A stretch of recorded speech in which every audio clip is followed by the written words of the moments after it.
Neoliberalismo. ¿Qué sucedió después de la crisis de 1970 en México? ¿Cómo es que llegamos al neoliberalismo si se supone que había una constitución muy revolucionaria? ¿Qué sucedió en el país en estos últimos sexenios? ¿Qué ha pasado en el país que solo vivimos entre crisis y crisis? El neoliberalismo es un sistema que va a llegar al país a partir de 1982. Y algo importante que debemos considerar es que el mundo para ese tiempo y desde hace varios siglos está constituido de una manera completamente diferenciada. La distribución de la riqueza en el mundo está completamente desigual y muchas razones son las que explican esta realidad. Para empezar, tenemos que considerar en este esquema un sistema denominado liberalismo. Después podemos ver el Estado benefactor y al final neoliberalismo. Es evidente que el primero y el último se parecen. El segundo es la versión remasterizada, ¿no?, de el primero. Estos tres sistemas socioeconómicos van a ser los que ordenen el mundo a partir de 1521. Y es que a partir de 1521, no olvidemos, se va a constituir el sistema mundo por primera vez. Antes de 1521, el mundo existía en sus regionales formas, en sus regionales sistemas económicos, en sus regionales organizaciones políticas y, por supuesto, en sus regionales premisas culturales y sociales. Pero a partir, no lo olvidemos, a partir de la conquista europea a América, a África y a Asia, es cuando el mundo se constituye por primera vez como mundo, es decir, un globo terráqueo organizado bajo las leyes y bajo la perspectiva de un solo grupo. Este grupo es el grupo europeo. Como sabemos, a inicios de la época moderna, y que bueno, es una herencia del mundo feudal europeo, tenemos una organización política guiada por las coronas, por los reinos europeos, y una organización económica guiada por la acumulación de la riqueza a través de los feudos, de los pequeños comerciantes, y que bueno, está controlada por la corona, por los reinos y por los señores feudales y por una incipiente clase adinerada pero muy apegada al orden del reino, ¿no? Entonces, este orden es el que inaugura el mundo moderno. Cuando nosotros pensamos en esa Europa conquistadora de 1500, del siglo XVI, pues sin duda estamos hablando de una Europa que se mueve bajo el orden de la monarquía y con recursos administrados por la monarquía y gestionados por el orden feudal. De tal manera que el liberalismo va a surgir hasta el siglo XVII por los ingleses. Es muy interesante que este es el primer gran sistema moderno, porque los ingleses, al igual que algunos otros europeos, pero ellos con mucho más éxito, van a construir las primeras grandes organizaciones empresariales mundiales. ¿Cómo? Pues un excelente ejemplo es el tráfico de esclavos. Para lo que para los ingleses, lo que va a ser un negocio, lo que va a ser una forma de enriquecerse rápidamente, es a través del tráfico de la vida humana, del tráfico de muchos productos que no existían en Europa a partir de las conquistas, por supuesto, y entonces es así como van a ser un grupo nuevo, un grupo adinerado, poderoso, que se llama o se va a llamar burguesía. Van a ser los nuevos empresarios del mundo y entonces van a decidir que ante este poder y esta riqueza no es necesario ya rendirle cuentas a una corona, ¿no?, o compartir las riquezas o tener que estar sujetados a un orden económico feudal. Entonces la burguesía de los ingleses en el siglo XVII constituyen este nuevo sistema que se llama liberalismo y que va a estar constituido desde dos órdenes, ¿no?, o desde dos poderes. Un poder económico que va a pasar de manos de los feudales y un poco de la corona a este nuevo grupo burgués, donde ellos van a ser los creadores de los bienes y servicios. Ellos van a ser no solo los que controlen los negocios del mundo, sino también los que provean al reino o a la sociedad de los bienes y servicios. Van a dictar qué escuelas debe haber, cómo debe organizarse una colonia, la nueva tecnología.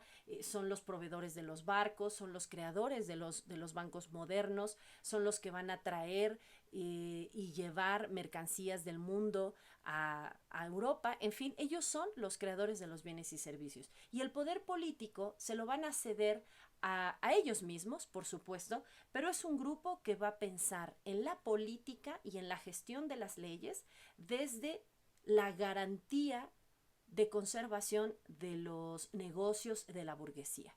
Entonces, este nuevo poder político va a quitar a la monarquía del poder y se va a convertir en una república o en el término más general, en estados-nación. Es hasta este momento que los reinos de Europa van a dejar de ser reinos para convertirse en naciones o países. Por ejemplo, el reino de Aragón y el reino los reinos europeos que van a financiar la conquista española sobre América, esos reinos van a dejar de ser reinos para convertirse en un país, que es España. El reino lo que después va a ser Alemania, un país, antes era el reino de Prusia, y así sucesivamente. Entonces, bajo este esquema liberal, todas las regiones de Europa se van a constituir en naciones, y esto, por supuesto, lo van a heredar al mundo y le van a enseñar a las regiones ya dominadas a través de la fuerza y a través del tráfico y de la economía, les van a enseñar la forma moderna de organizar la política. Es así como el liberalismo cobra forma y poder, fuerza, en el mundo entero. En el caso de México, nosotros vivimos este liberalismo en el siglo XIX. Recordemos que los 3 siglos de colonización europea son subordinados precisamente al reino de España y que hasta la independencia de 1810 nosotros nos convertimos en un país. 1821, que termina la independencia, entonces nos convertimos en México, ¿no? Como en un nuevo estado-nación.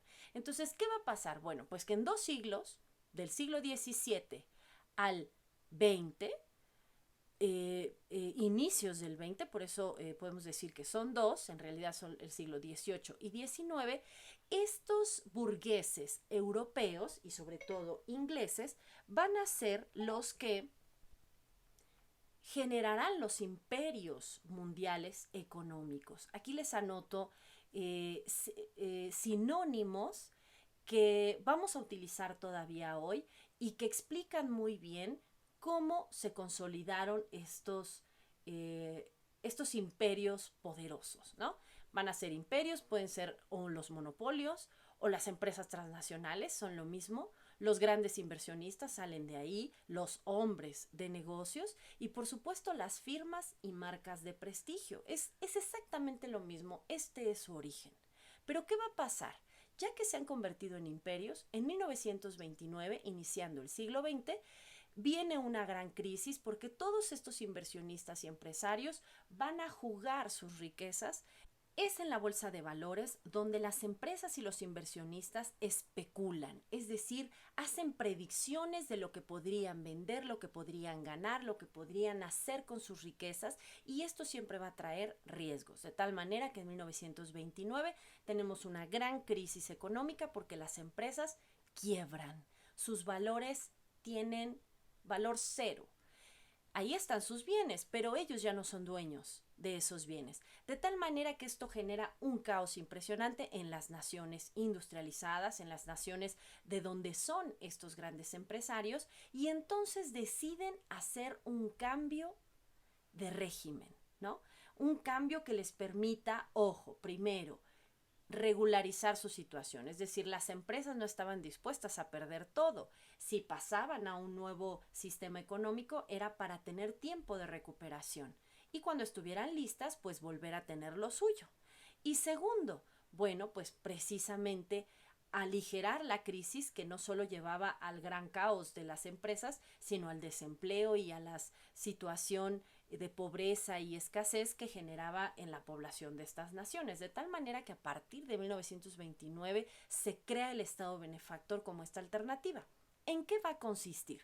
Bueno, pues que el poder económico que tiene la burguesía, es decir, estos bienes y servicios que ellos poseen y gestionan, se los van a pasar al Estado. El Estado, este Estado-nación, este gobierno, va a ser ahora el que administrará no solo la política, sino también los bienes y servicios de la nación. De tal manera que en el Estado benefactor nosotros vamos a vivir un proceso en todas las naciones del mundo de nacionalización de bienes. Así se le conoce a este proceso en el que los bienes de la burguesía o de los empresarios pasan a manos del Estado. Literal, los compra. En México tenemos un ejemplo muy claro con Cárdenas. Cárdenas, por excelencia, puede ser a lo mejor el mejor ejemplo de Estado benefactor porque cumple con estos principios. Es por eso que él es tan poderoso, entonces puede decir, nacionalizo el petróleo, nacionalizo los ferrocarriles y decidir construir las empresas y los proyectos que él desea, porque él controla la economía y la política. Ahora, algo interesante es que durante este tiempo en los países en el mundo, las leyes ya no van a ser solo creadas para garantizar la riqueza de los burgueses. Prácticamente están debilitados y desaparecidos. Lo que va a empezar a gestionarse son movimientos de reivindicación de libertades, de búsqueda de derechos. El caso mexicano es muy interesante porque con la Constitución de 1917, creada después de la Revolución Mexicana, muchos derechos se habían ya plasmado en esa Constitución. De tal manera que cuando se determina en el mundo que el Estado benefactor debe ser el sistema que ordene la economía mundial, entonces cae como anillo al dedo. De esta manera, durante todas estas décadas, hasta aproximadamente los 70, 80, vamos a tener, si bien en el caso mexicano, un Estado corrupto, elitista, con todos sus errores, represivo, intolerante, en fin, vamos a tener un Estado que tiene detrás la Constitución del 17 que le obliga a actuar de manera ética en favor de la sociedad. Esto, por supuesto, le garantiza a la sociedad el cumplimiento de sus derechos. Tiene un argumento para exigirle al Estado que cumpla con ello.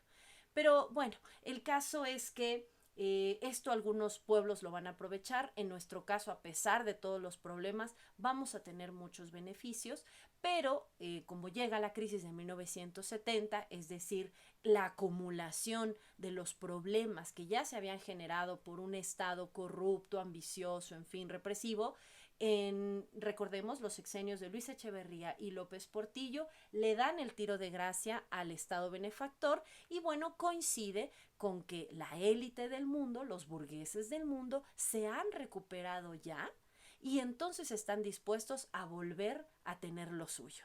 De tal manera que el neoliberalismo no es un sistema que surge en los 70, surge desde mucho antes, porque recordemos que el Estado benefactor solo fue un tiempo de espera para la recuperación de las empresas. En el mundo, décadas antes se instaura y en México, en 1982, se determina que el neoliberalismo ha de crearse o ha de llegar a México. Entonces, ¿qué va a pasar aquí? Va a pasar que el poder económico vuelve a ir a las manos de los empresarios y el Estado se queda ahora solamente con el poder político. Creo que lo dije bien. Poder político para el Estado, poder económico para los empresarios. Por lo que todos los bienes y servicios que administró el Estado durante este tiempo de Estado benefactor ahora son trasladados a las manos de los empresarios y a este proceso se le conoce como privatización, es decir, el paso de los bienes nacionales a manos privadas. En la siguiente imagen podemos ver precisamente cómo es este proceso. Hay 3 etapas para el caso mexicano. La primera etapa, que va a ocupar el sexenio de Miguel de la Madrid, es un tiempo en el que este hombre que ya estudió en Estados Unidos, que tiene mucho mundo, que está muy metido en los asuntos de negocios, va a ir al mundo a hacer pactos para garantizar que los bienes y servicios del país van a ser entregados a la iniciativa privada. Lo logra y por supuesto tiene que garantizar que el sistema continúe, de tal manera que no en vano en 1988, ¿no? En la sucesión presidencial tenemos un gran fraude electoral, que es la manera en la que llega Carlos Salinas de Gortari, le roba la presidencia a Cuauhtémoc Cárdenas, el hijo de Lázaro Cárdenas, representante de una izquierda ya harta en el país, pero bueno, Salinas llega y le toca hacer la peor parte, que tiene que ver con el pasado del Estado benefactor. A Carlos Salinas le toca modificar la Constitución del 17. ¿Por qué? Porque desde la Constitución del 17 el neoliberalismo es ilegal. No pueden entregarse los bienes de la nación a manos privadas así como así. Eso lo dice el artículo 27. Hay derechos y garantías individuales que no pueden ser pisoteados por el beneficio individual de unos cuantos. De tal manera que Carlos Salinas se va a encargar de hacer esta parte y por supuesto consumarla vendiendo el 90% de empresas y bienes que administraba el Estado a las manos privadas. Y la tercera etapa, que va a ir en las manos de Zedillo, de los panistas y de, por supuesto, Enrique Peña Nieto, es la venta de la industria estratégica. Es decir, el petróleo, el agua, el gas, las comunicaciones, la luz, que efectivamente lo van a lograr porque de eso se trataba el modelo, ¿no? O sea, pensemos que puede haber gente mala y puede haber gente corrupta aquí gobernando, pero el pacto inicial era ese. El liberalismo es un modelo creado para garantizar la seguridad de las empresas de esta clase burguesa, de esta clase empresarial. No fue un modelo hecho para la sociedad, sobre todo porque en el siguiente cuadro podemos notar que estos tres elementos que caracterizan al neoliberalismo explican muy bien la esencia del liberalismo inglés original. Y quisiera que pusiéramos atención, digo, véanlo todo, pero que pusiéramos atención al asunto social, el poder social. Al final, el liberalismo está pensado para garantizar el bienestar de la sociedad, pero siempre y cuando esta sociedad sea como lo pensaron los ingleses de aquel tiempo, es decir, una sociedad que parte de la iniciativa privada, es decir, que se asume como productora de riqueza porque está inmiscuida en los negocios del mundo. No es una sociedad que está empobrecida, que ha sido dominada, que ha sido discriminada, ¿no? De tal manera que el liberalismo surge como un modelo desde el ojo y desde la experiencia de las naciones que se enriquecen con la conquista. Por lo que el neoliberalismo asume este esquema, solo que enfatizando, ¿no? el poder económico más que los derechos sociales. Pero aún así, lo que trato de decir es que los derechos sociales están pensados para una élite, ¿no? O sea, para una élite que trabaja, que invierte, que es dueño de bienes, que tiene tierras, lo cual no se adapta y no tiene que ver con la realidad de 3 continentes dominados a partir del siglo XVI. Entonces, por lo tanto, el neoliberalismo es desigual. El neoliberalismo busca entonces restablecer el orden antiguo, que todavía sigue vivo, pero que implica el sacrificio de muchas mayorías. Por lo que aquí, en esta historieta, yo les planteo de manera general algunas problemáticas que son generadas por el neoliberalismo y para el caso mexicano vamos a ser muy claros. Puede haber algunas diferencias en otras naciones, pero bueno, Latinoamérica es muy similar, ¿no? Asia, en fin. Entonces aquí yo lo que les planteo es que de esta manera es como la sociedad va a verse sacrificada. Pensemos que en el paso de las empresas o de los bienes que administraba el Estado a manos particulares, todos los derechos que implica para los trabajadores no es viable. No es viable para un empresario tener un sindicato que organiza a los trabajadores para exigir derechos. No es viable tener a muchos trabajadores con muchas garantías, pagándoles vacaciones y muchas cosas. Entonces hay que desemplearlos, ¿no? Hay que correrlos. Tampoco es viable invertir en políticas de bienestar social o en instituciones como el Seguro Social, como financiar proyectos para la población en general, como por ejemplo el embellecimiento de parques, hasta cementerios, ¿no? O instituciones tan importantes como el DIF, como la CONASUPO, empresas, ¿no? Que al final garantizan que la sociedad desfavorecida tenga posibilidades de vivir, de alimentarse, de estudiar, ¿no? O sea, las escuelas públicas son un problema para el neoliberalismo. ¿Por qué? Pues porque todos los bienes y servicios desde ese esquema tienen que estar en manos privadas y todo aquel que lo use debe pagar por ellas. Entonces, en países empobrecidos o de tercer mundo como el nuestro, pues es un grave problema. De ahí que la imagen plasme, ¿no?, al trabajador con un golpe por la espalda, 2, 3, 4, porque al final lo sacrifican. La baja del salario real es también un síntoma, porque al empresario no le conviene. Pensemos en este empresario del recuadro del número 7. Un empresario que tiene, porque al final la acumulación y la creación de monopolios es la premisa del mercado mundial moderno, capitalista, que entre más tienes, más quieres, y entre más te expandas, más exitoso eres, de tal manera que eso implica sacrificar a las mayorías. Luego entonces su salario real de un trabajador pues es una amenaza. Que sea alto, tiene que ser bajo porque el empresario pierde, ¿no? De tal manera que esto implica que no solo el gobierno de un país tome las decisiones económicas y políticas, sino el gobierno de los países ricos o de los países que son potencia mundial, de los países, por ejemplo, que han creado bancos como el Fondo Monetario Internacional y el Banco Mundial, que están ahí para financiar a estos países pobres y al final mantenerlos siempre bajo su yugo. Ha sido muy clásico y decepcionante que en México las decisiones trascendentes vienen de Estados Unidos, ¿no? Y finalmente la falta de perspectiva que toda esta mayoría puede tener ante un empobrecimiento, ante falta de oportunidades, ante problemáticas de inseguridad. Es decir, todo esto que estamos viviendo en México y que seguramente ustedes han visto en su familia, en su comunidad, en su vecino, ¿no?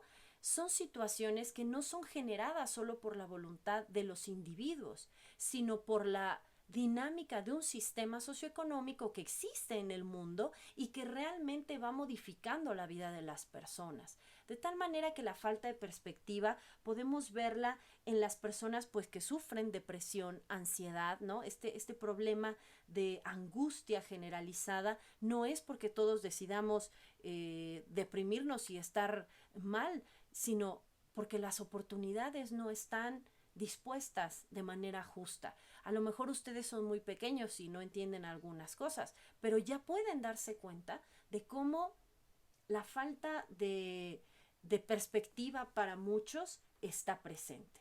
Entonces, finalmente con esto quiero darles una visión muy general de el impacto que este modelo mundial ha dejado en el país. En este recuadro podemos ver aspectos con los que no debemos que no debemos olvidar de la manera en la que funciona el neoliberalismo. Y bueno, aquí les dejo una bibliografía para que si quieren consultarla, pero me parece que con esta explicación podemos entender de dónde surge el neoliberalismo.